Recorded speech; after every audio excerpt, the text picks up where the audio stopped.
Ari Louis Show. All right, welcome everyone to today's episode of the Ari Louis Show here at IsraelSportsandNewsRadio.com. Thank you for joining us.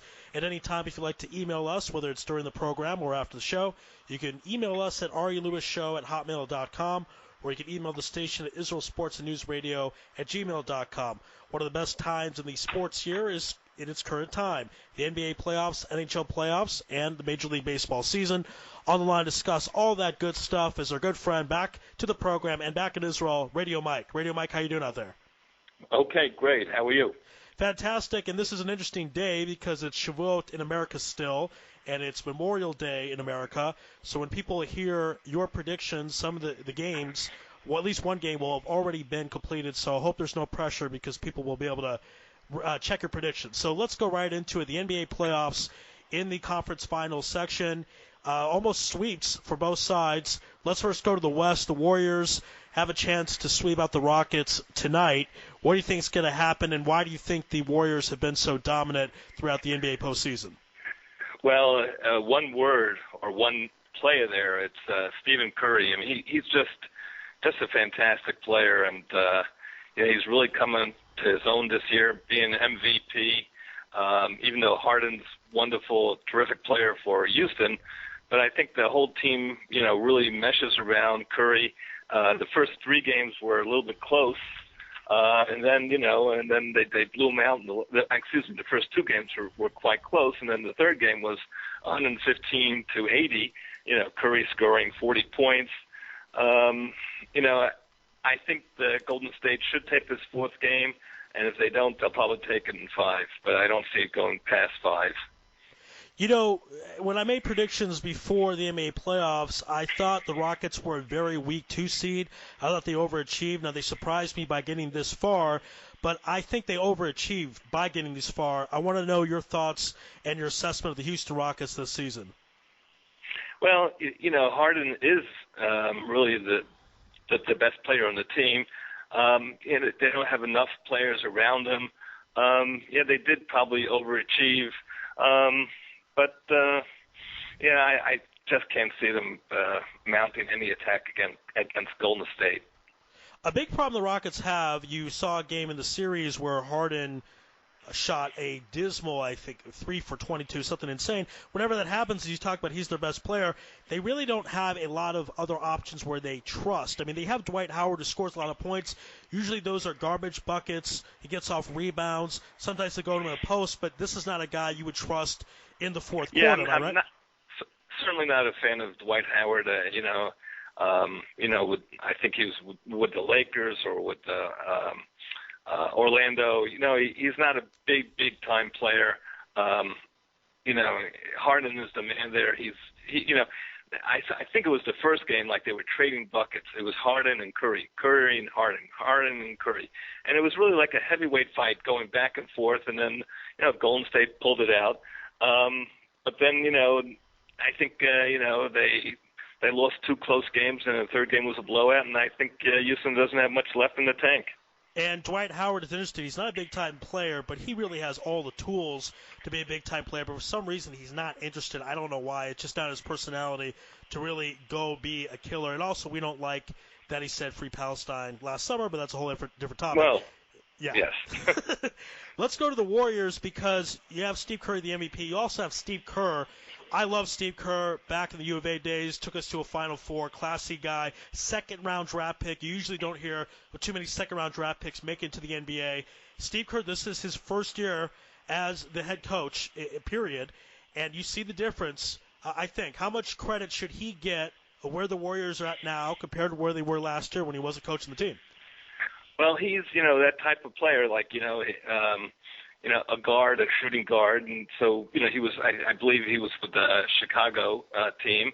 He was always come up with those great buckets with Michael Jordan. So he was able to drain the threes, and he was able to build the team around Steve Curry a little bit more and take them to the next step. So I think that really helped a lot. He's really a really bright coach. And obviously he's very, very smart. He would have had probably a longer deal and a more lucrative deal being the coach of the New York Knicks, but you can see how smart he was not taking the Knicks job and going to Golden State instead. Do you think he knew the Knicks would have problems because of the Knicks? I mean, remember, Phil Jackson, of course, he's the president of the NBA, president of the Knicks, and Kerr played for Jackson with the Bulls, the second three-peat the Bulls had. So you figured there were some loyalty issues. He was going to take the job, but do you think he knew deep down the Knicks are somehow an eternal disaster? Yeah, I think he probably had that sense. It's not always, it doesn't come down always to dollars. Because he's getting paid well with the Golden State Warriors, so it's not like, oh my gosh, he's not making a living with the Golden State. Yeah, he's getting paid plenty for them. I'm not a big fan of Melo, Anderson for the Knicks. He's one of those guys. He's a great player. He might even be a Hall of Fame player. But he's not a guy that's going to take you to the promised land. And to build a team around him is very, very difficult. And the other players, they just didn't. The Knicks really had problems. Now they didn't even get, in the draft, they were hoping to get the number one pick. That's what all the New York fans were hoping. The whole year they were rooting for them to lose so they can get the first pick, and then instead they're getting the fourth pick. And in the NBA, sometimes from getting the first pick to the fourth pick can be quite a difference. Oh, yeah, and this draft apparently is very much that in spades. So the difference between 1 and 4th is going to be light years. Obviously, time is going to tell how the players turn out. And sticking with Steve Kerr, he did not win Coach of the Year, to surprise of many. Got second place to Atlanta Hawks head coach Mike Budenholzer, who I didn't really hear that name so much. But, hey, the Hawks were the number one seed. I still thought Kerr deserved it. 67 wins, one of the best records in NBA history. Hawks got 60 wins. I want to know who you think is the NBA Coach of the Year this season. Well, you could go either way, but I would have given it to Steve Kerr. But Atlanta's had a very, very good season. They're also going to probably lose in 4 or 5 games to Cleveland. The difference between comparing the two series is, Cleveland, they're very, very similar. Cleveland, their star player in their last game started the game, LeBron James, started 0 for 10. He never had a playoff game that bad. He never had a regular season game that bad. He finished 14 for 37, ended up with 37 points, but the difference is he still got 18 rebounds and 13 assists. You compare that to Harden in his last game. He was 3 for 16, never really recuperated. He only had 4 assists and 3 rebounds. So that's the difference between a top player who's really having an off night like LeBron James, still is able to do the rebounding, dishing off the triple-double, pulls it together, still sinks 14 buckets, 1 for 6 in three-point range. But Harden never put it together, and that's why Cleveland won, and now they're up 3-0, and that's why Houston lost, and that's why they're trailing in the series 3-0. Again, this is the Ari Louis Show at Israel Sports and NewsRadio.com. I guess is Radio Mike. We're discussing the NBA playoffs right now. Let's go to the Eastern Conference Finals. Obviously the Cavs, unless a miracle happens, a really bad situation, the Cavs are going to win the series. But people have said the Cavs have not been so tested in the playoffs, had a sweep in the first round, got by Chicago. They're in this round, and they feel they might not be ready for the NBA Finals. A lot of players are young in that team outside of LeBron, of course. Talk about the Cavs' road, where they are so far, and if they have not been tested, in your opinion. I don't think you need to be that tested in the playoffs. In basketball, they have the best player in the universe in LeBron James. He has a couple of years behind him. He's not maybe as good as he was a year or 2 or 3 ago. Last year, he did show his age in the finals and just couldn't mount an attack with Miami. They got blown out, of course, by San Antonio. But, he's still the rest of the team, they're hungry. He wants to bring a championship to Cleveland. He's from the Cleveland area. I think it's going to be we're going a step ahead of ourselves. But, I think it could be really a hell of a final NBA championship and between Cleveland and Golden State. But, you have a lot of youth on that team, and youth can serve you sometimes very, very well. You don't need that much experience. It's not like they're totally green. If they win series easy, that only helps them down the line being more fresh. Yeah, another thing I don't like about the argument of saying Cleveland has been tested, you could say the same thing about the Warriors, sweep in the first round. They're about to sweep this series, most likely, and they have a lot of players that have not been to the NBA Finals. Kerr did go as a player, but not as a coach, so I don't know if that means so much. I want to talk about LeBron, him potentially being tired. You touched about that last year in the NBA Finals. If they make it to the finals this year, which they most likely will, that'll be LeBron's 5th finals in a row. I think the last time that was done was back in the Bill Russell Celtics days. Michael Jordan never did it. Magic never did it. Larry never did it. Larry did 4 in a row. How much do you think that will affect him going into the NBA Finals? Well, I think it's only going to help LeBron James. I mean, he has fresh legs around him. As I said, he does want to prove a point. He wants really to bring a championship to Cleveland. If you want to count it for experience, that's good. To being a team leader, that certainly can help. There are a lot of positive areas pointing to Cleveland in the finals, but Stephen Curry, he's playing, really, really great. Every time he gets the ball in the three-point range, everyone thinks he's going to make it. I mean, the guy he's probably the best shooter in the world, and you have the best player in the world in LeBron James. So it could be a great finals. The interesting thing about Stephen Curry is many people say if he was on a different team, he would lead the league in scoring. One of the reasons he didn't this season, the argument, was the Warriors were blowing out so many teams by the time they got to the fourth quarter, they had to give Curry a rest. They figured, what's the point? So it would be a very intriguing matchup. Let's talk about, obviously, where the conference finals are heading to. If we get to the NBA Finals, let's play some scenarios. Let's say the Cavs win. How much credit will go to David Blatt? He's the head coach, the first Israeli head coach in NBA history. Will he get any credit, or will people just say it was the LeBron James show? Well, of course, the credit always goes to the player. Certainly, someone so famous as LeBron. If you get an Israeli coach, they can only blame him if something really goes desperately wrong, or even anything goes wrong, or even things go right, they still can blame him. But, he's done a very, very good job, and a lot of credit goes to him as well. Who will get the blame? Well, you can always blame the coach, but, people in Cleveland are really now behind LeBron James. He brings a championship to Cleveland. They don't care that he played for Miami for 4 or 5 years. That's okay. So you played for Miami, but now you brought a championship here. All's forgiven and forgotten. I had Sam Amico on in the summertime when LeBron was announcing he was coming back to Cleveland. I said, if they don't make the finals, is that a disappointment? He said not necessarily, because Irving is young and Kevin Love is a new addition. He's got to play well with the team. Some people think Kevin Love has not been that big a deal for Cleveland. What are your thoughts, Radio Mike?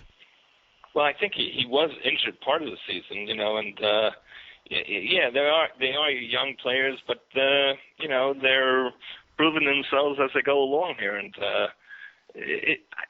basketball, is somewhat of a team effort, and with the coach and everything like that, they're meshing at the right time and they're coming along, and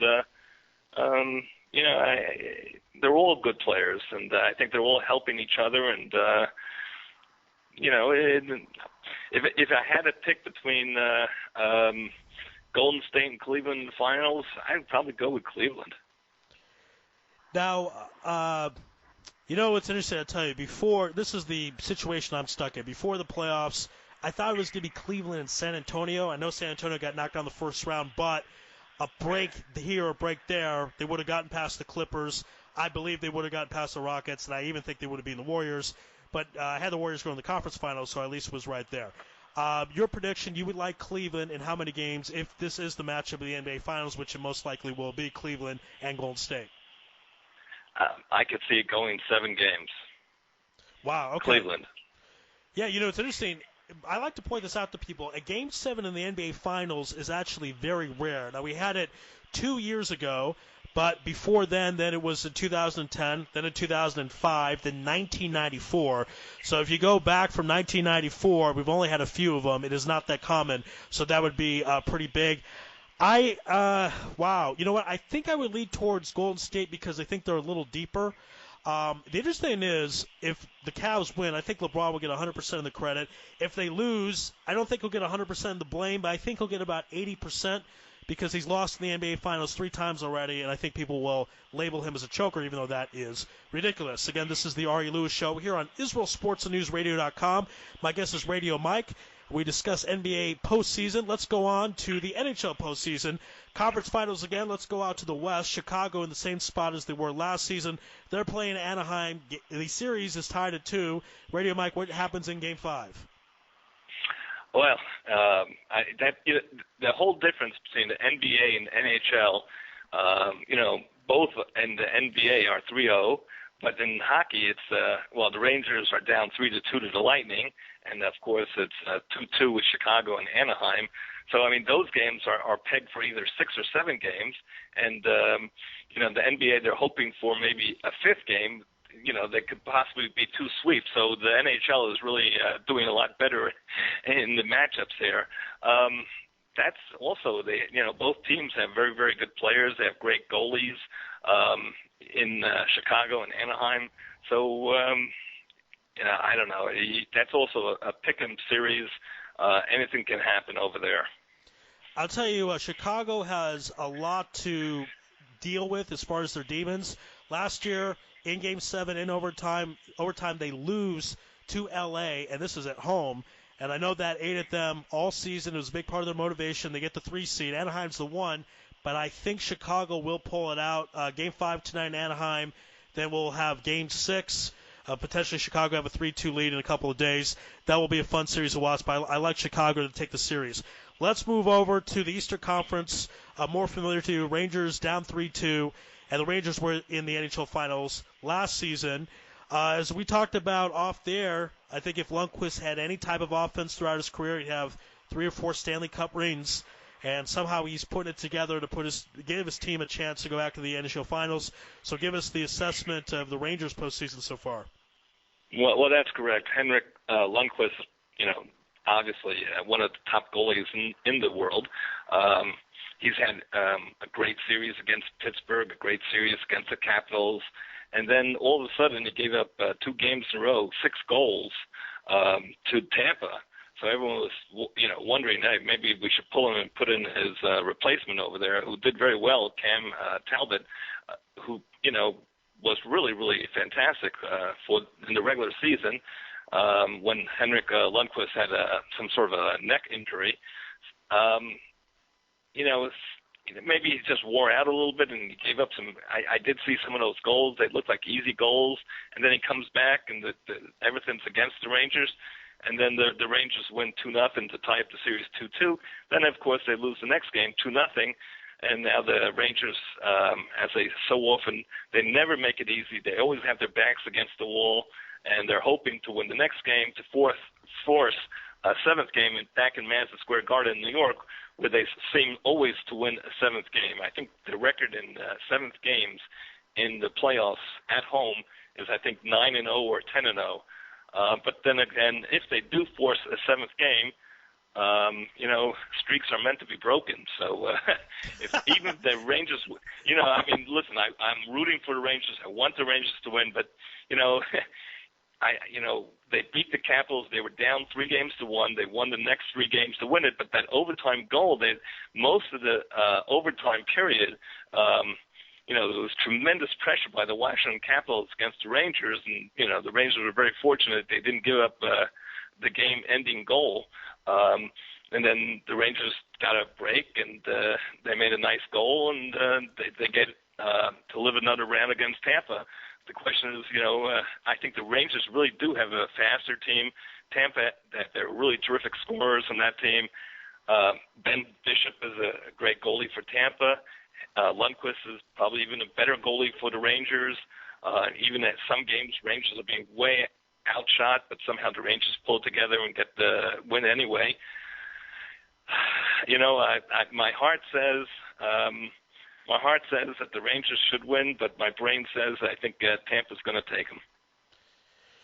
Let's talk about Lundqvist because he's 33 years old, and he's been the starter for the Rangers since he was 24. and we talked about how the Rangers don't make it easy, partly, again, lack of offense. But I remember last season they had a stretch where they played 5 games in 7 days, partly because there were some concerts at Madison Square Garden. They couldn't move around the concerts. They had to move around the games. And this is just a wear and tear position. They talk about Gordie Howe playing into his 50s, but Gordie Howe was obviously not a goalie. How much time, how many years do you think Kane Henrik has left in the sport of hockey? Well, I don't know. The goalies really, some of them really do last a long time. The goalie for the Devils, I don't know. I think he finally retired this year, not as a Devil, but some other team in Minnesota or someplace like that. He lasted till he was 40, 41 for the Devils. So a lot of goalies do last in, upper 30s. Somehow these guys are warriors and they just keep on playing. A lot of quarterbacks, it used to be that the quarterbacks, they would start playing when they were like 25, 28, excuse me, and then they would last till they were, upper 30s. Look at Unitas and, Brady, there's no sense that there's no stopping him. He might go for a long time. Manning with Denver, he's still out there. He's had several neck injuries. Henrik Lundqvist can last another couple of years. There's no reason why he can't go till 38, 40 if he wants to. Yeah, they do have better technology nowadays, better staff, so maybe I'm overlooking it. The age might not be as big as a factor as I considered. Some interesting things about Lundqvist. This guy was drafted 205th overall, 204 players above Kane Henrik. Can you believe that? Yeah, a lot of these scouts, they just go by reports, and, sometimes they have late bloomers. I don't know what the stat is. Also with Mike Piazza, I think he was drafted in the 40th pick, and only because his father had connections with Tommy Lasorda. He was a favorite. So it was like a favorite, and he's a Hall of Fame player, Mike Piazza. So you never know just because a guy gets drafted very poorly. I mean, these, a lot of these people, they just go with what everyone else says. They copy each other's notes, and he says, he's not a big guy and whatever, and he's too fat, he's too slow, he's too this, he's too that, he's too short. And these guys are proved wrong. Yeah, and he certainly proved everyone wrong there, Kane Henry, and I love the guy. He's probably my favorite player in the NHL. I like the fact that he's not given that much, but he figures out a way to be successful. And I hope the Rangers pull it out. I understand they're down 3-2. Won't be simple, but as weird as it sounds, obviously this is the key. They get Game 7 in Madison Square Garden. I think they continue the trend and win it. So we'll keep an eye on that. Again, this is the Ari Louis Show on IsraelSportsandNewsRadio.com. My guest is Radio Mike from Kew Garden Hills, but currently in Jerusalem as we speak. Radio Mike, let's talk about the Yankees. You've been very critical of A-Rod, especially as a human being, but now A-Rod's hitting home runs for your ball club. What are your thoughts about the third baseman? Well, he's not playing every game, but he's playing a lot. I think they said he's not going to play third base anymore. Headley's going to be playing third base. But at this point of the season, he has 10 home runs. He's only batting .255, but a lot of those home runs were big home runs. He's hitting the ball very, very well. He walks a lot. He has 23 RBIs. These are not, great, maybe all-star stats, but certainly for the Yankees, that's a pleasant surprise, and they could really use any offense they can get. It was a silly signing that they signed him for so long, and he's going to be playing and being paid till he's, I think, 42, millions and millions of dollars. But the fans, they don't really care that much. If he does well, they're happy. If he strikes out, he gets booed. It's just as simple as that. He does well, everyone's happy. The Yankees win, good. Yankees lose, people are upset, and that's it. We'll come back to the AL East, but I want to go to the AL Central. I thought Kansas City was a fluke. Last year they made it to the World Series, first time they made the postseason since 1985, and they're first place right now, and we have about a third of the season completed. How do you explain this? 28 wins, 15 losses. They lost recently, but they see the great home record, 17-7. Are you surprised and shocked the Royals are first place so far? Yeah, no, I'm definitely shocked also because I thought they were a fluke. I mean, they had that great bullpen, they could shut down if they were ahead in the sixth, seventh, eighth, ninth innings. They would pull it out. And they had great defense, but they didn't have the hitting. So then they got a bunch of hitters in the off season, and that's made a big, big difference. And they still have the great bullpen. They have Moutsakis is playing great at third base. Dyson, he's a great fielder. He's not hitting that much. They got Morales, Kendrick Morales. He's batting like over 300. They're combining some good offense now that they didn't have last year with their good defense and their good pitching. So it's not surprising that they're 28-15. I didn't think they would be doing this well either, but the thing that you really, really have to always remember in baseball is, it's such a long, long season. Like at one point, I think San Francisco this year lost 10 games in a row, and now they're in second place right behind the Dodgers. The Yankees, they came out really doing very well. They lost like 10 out of 11 games, and they're still in second place. It's such a long season that really just because you lose 10 games in a row and you have a horrible stretch of 20 games, it doesn't mean that the season's over. Or if you win 20 games, that it's going to be great. Case in point, and I said this at the beginning of the season, I said Washington was going to win the division in the NL East by, I think I said 12 to 15 games, and now they're already in first place ahead of the Mets, even though the Mets won about, I think, 11 games in a row.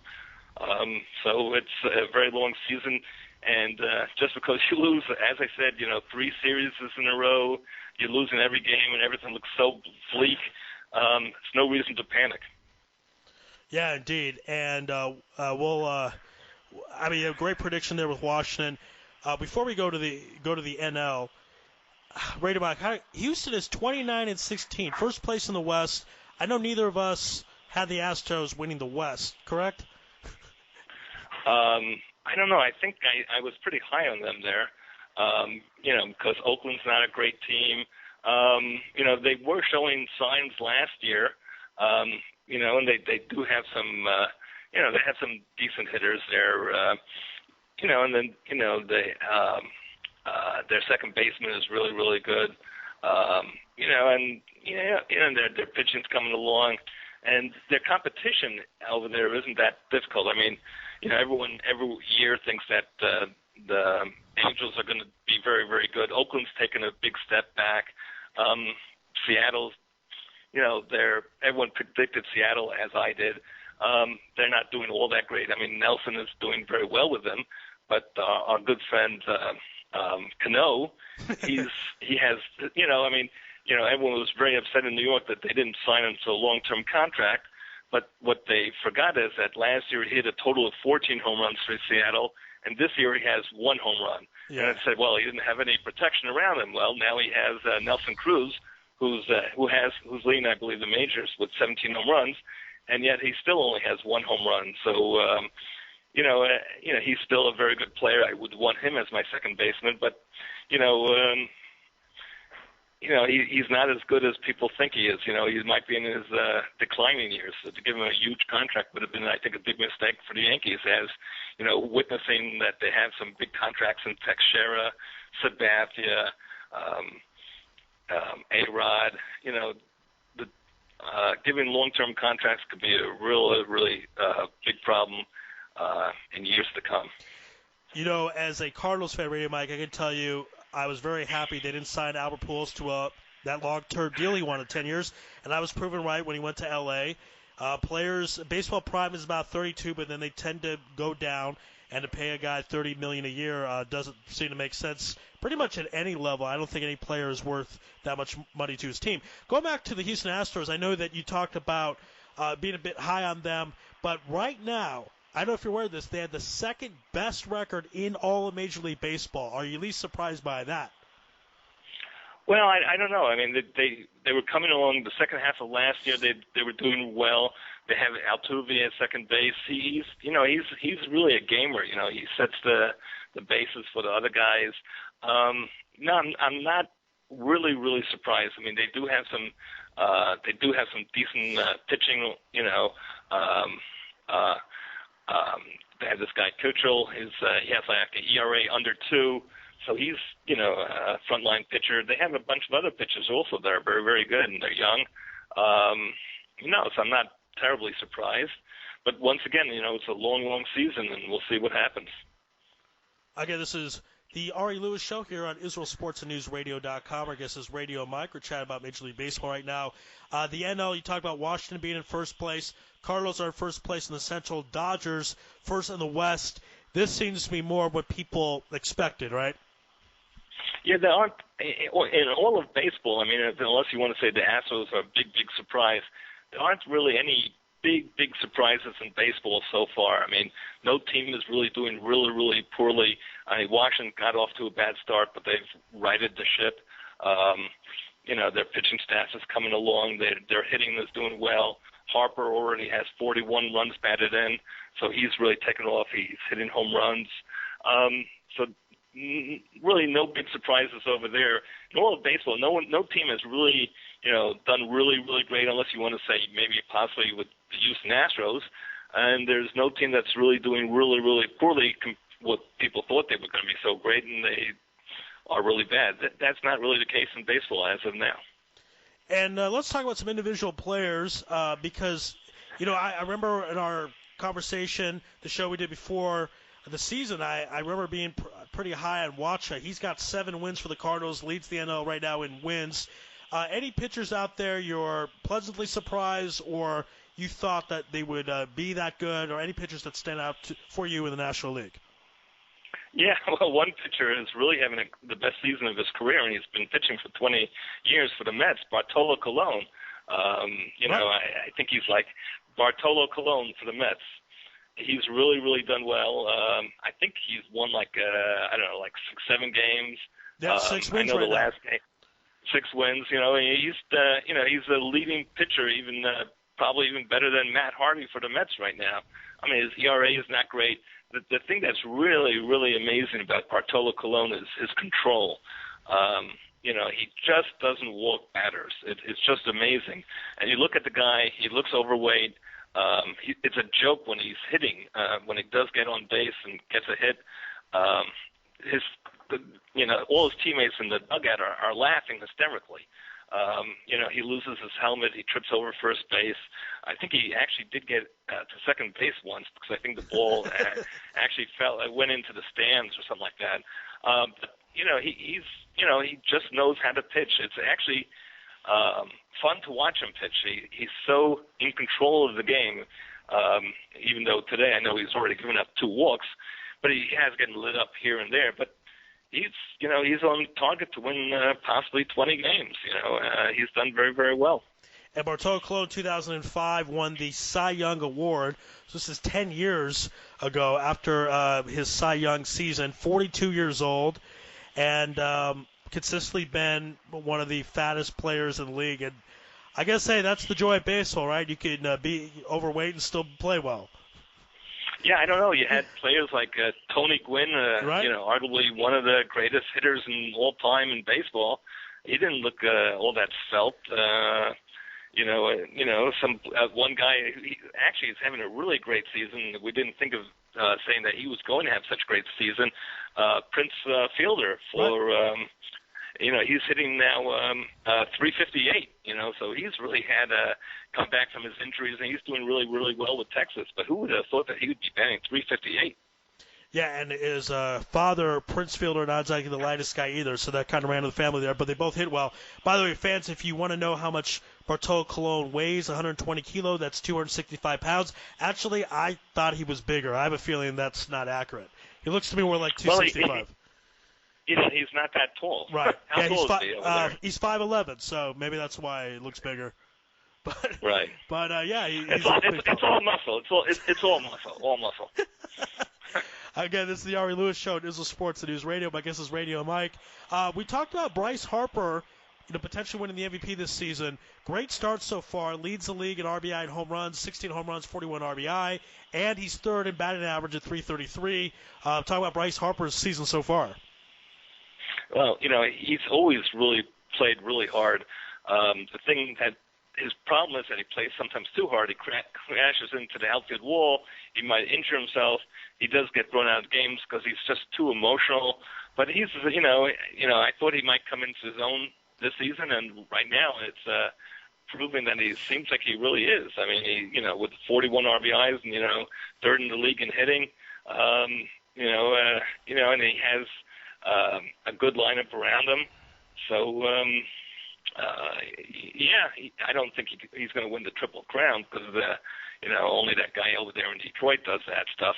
But that's a big, big statement to win the Triple Crown. But, MVP is written all over him. It's ready for him if he can keep this up. Yeah, I mean, people have been talking about him winning the MVP that he was going to for a few seasons now. This could be the first time he does it.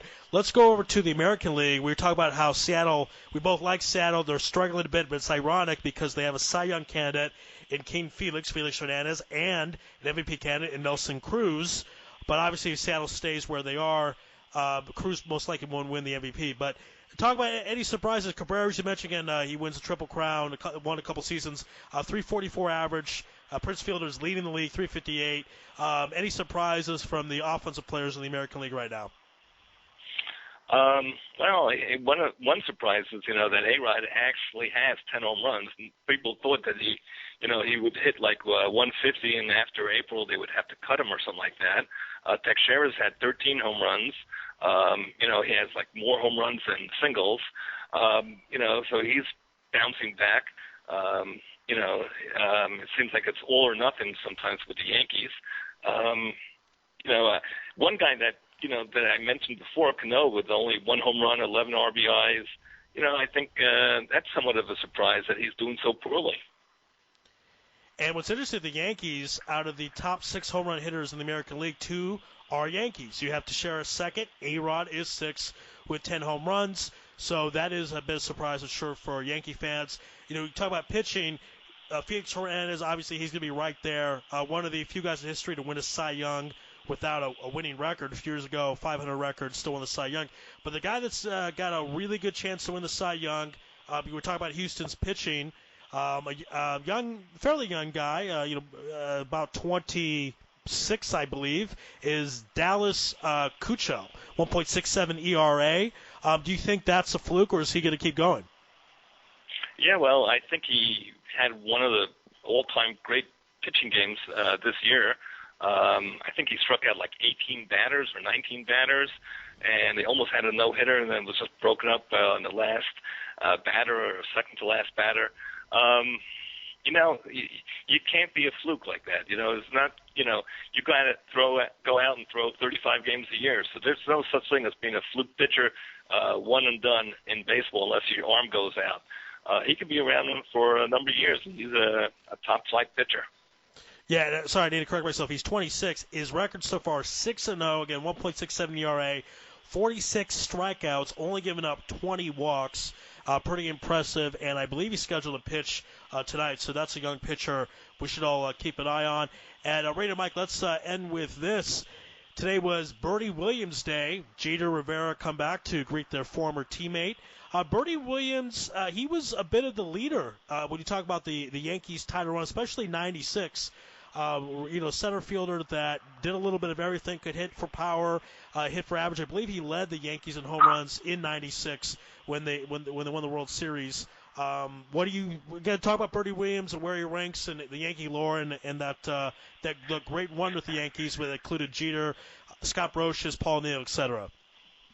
Well, he was a team leader, but he was always really in the clutch. He was always calm and collected. Always came up with a big hit. Could really catch the ball very well. Didn't have a great arm in the outfield.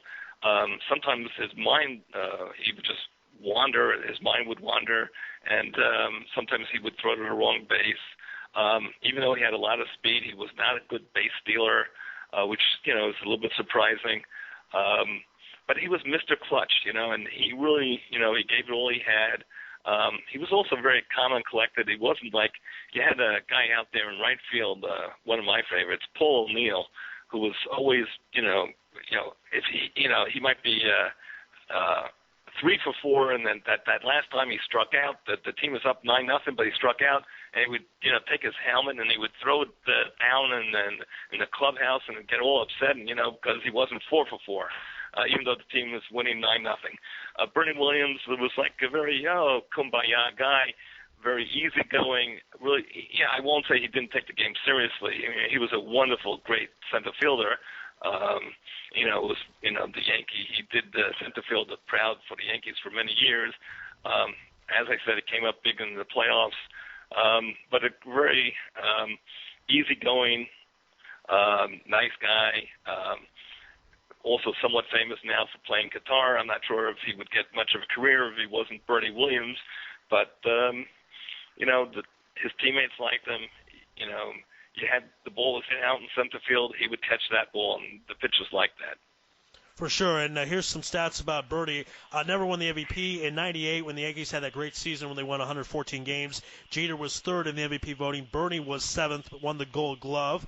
And also in 1996 was the ALCS MVP. Of course, you remember the Jeffrey Mayer game. That was a Derek Jeter home run, but Bernie Williams then won it for them later on. And also in 2000, in the World Series, hit an extra inning home run. So you're right about the clutchness. That's pretty evident by the World Series play and the titles. 5-time All-Star, 4 times won the Golden Glove. And they retired his number, 51. Do you think that was deserving? Well, by the way, I was at both those games, and I remember those games very, very well. Well, what the Yankees do, and I will just happen to have been in Monument Park like about 2 weeks ago, they figure they're going to sell out the stadium. They should retire the number. They put it out there. It's not. They don't have the big monument for him. The big monuments are, of course, for Ruth and Gehrig and Lou Gehrig. And then they have a big plaque for George Steinbrenner, like the biggest plaque you could see there. And they retired his number, but how many people want to wear the number 51 anyway? Right. But I think that they should retire his number. Anytime that you're the center fielder for a team that wins 4 championships, you did well, and he won a batting title. Like you said, he never was the MVP, but Mr. Dependable was out there in center field, Bernie Williams, and I think he deserved it. And plus, that's a glorified position, center fielder for the Yankees. I mean, you're talking about some great players in history that play that position, and Bernie had that extra pressure addition to be in New York. I'll end with this. I'm not sure if you're aware of this, but apparently George Steinbrenner wanted to trade Bernie Williams in the early 90s. He saw a game where Bernie Williams made an error. He said trade him, and they talked him out of it. How interesting would that have been, Radio Mike? Well, it is common knowledge that Bernie at one time when he became a free agent almost went with Boston, and I think Steinbrenner came to his senses and said, okay, we'll give you an extra $15 or $25 million, and they upped Boston's offer. Otherwise, he would have been a Red Sox those last number of years. So he signed again with the Yankees. Everyone says, I love being a Yankee and blah, blah, blah. But sometimes they pay him a couple extra dollars. They'll go someplace else. There's not that much loyalty. I mean, some players do have the loyalty, but a lot of players don't. And, lucky for the Yankees, they came up with the extra money, and he did well even his last couple of years. We talk about Bernie Williams going to the Diamondbacks, by the way. A lot of people don't remember that, but I think he used that as a ploy to get a bigger contract. And anyways, it worked out for him. He made a lot of money, so kudos to him. This has been the episode of the Ari Louis Show here on IsraelSportsNewsRadio.com. My guest has been Radio Mike, discussing the NBA playoffs, NHL playoffs, and, of course, the Major League Baseball season. Radio Mike, thank you for being on the program today. Well, always my pleasure, Ari. Indeed. And thank everyone for listening. Any comments, questions, concerns, or complaints, send an email to arilewishow@hotmail.com. Thank you, everyone, for listening. Be well, and shalom.